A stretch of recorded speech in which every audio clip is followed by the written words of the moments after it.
बिस्मिल्लाहिर्रहमानिर्रहीम। जहाँ जेडीसी रोजाना 10-10, 12-12 हज़ार राशन के बोरे बांट रही है, वहीं पका हुआ खाना भी घरों पर भी पहुँचा रहे हैं और जेडीसी दस्तरखानों से भी सोशल डिस्टेंस का ख्याल रखते हुए लोगों को दिया जा रहा है। कोशिश यही की जा रही है कि जितनी भी फैमिलीज़ यहाँ आ रही हैं उनको अच्छे तरीके से ये खाना डब्बों में पैक करके दिया जा रहा है। और उसके अलावा रोटियां, तंदूर लगा हुआ है, यहाँ पर रोटियां भी बन रही हैं। और बस देखने वालों से यही गुजारिश करूंगा, भाई अगर आपको खुदा ने दिया है जेडीसी का साथ दीजिए। इस वक्त हमारी टीमें नॉन स्टॉप काम कर रही हैं, लोग बहुत परेशान हैं और भूख से बड़ी मुसीबत कोई भी नहीं है। हमें आपकी सपोर्ट की भरपूर ज़रूरत है, जेडीसी के साथ ताउन फरमाएँ। और हमारी टीमें यहाँ खाना पक रहा है चूल्हों के ऊपर, रोटियाँ भी लग रही हैं फ़ौरन।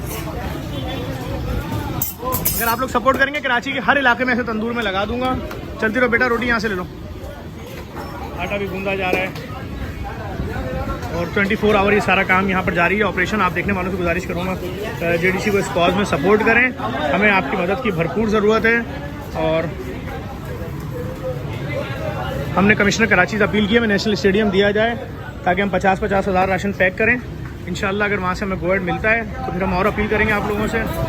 अभी तो जितना राशन यहाँ पैक कर सकते हैं उतना पैक करके फौरी लोगों में दिया जा रहा है। और जेडीसी को इस कॉज में सपोर्ट करने का 1-1 फीट का फासला लेके यहाँ मर्द हजरात भी मौजूद है, ये भी लाइन चल रही है, इनको भी राशन दिया, यहाँ पका हुआ खाना दिया जा रहा है। बहुत बड़ी मुश्किल में लोग, जेडीसी का साथ दें।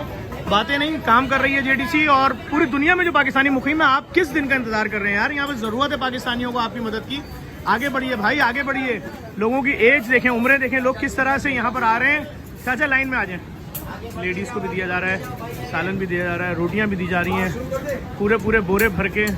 और मैं देखने वालों से गुजारिश करूंगा इस मुश्किल घड़ी में आप लोगों का साथ दीजिए।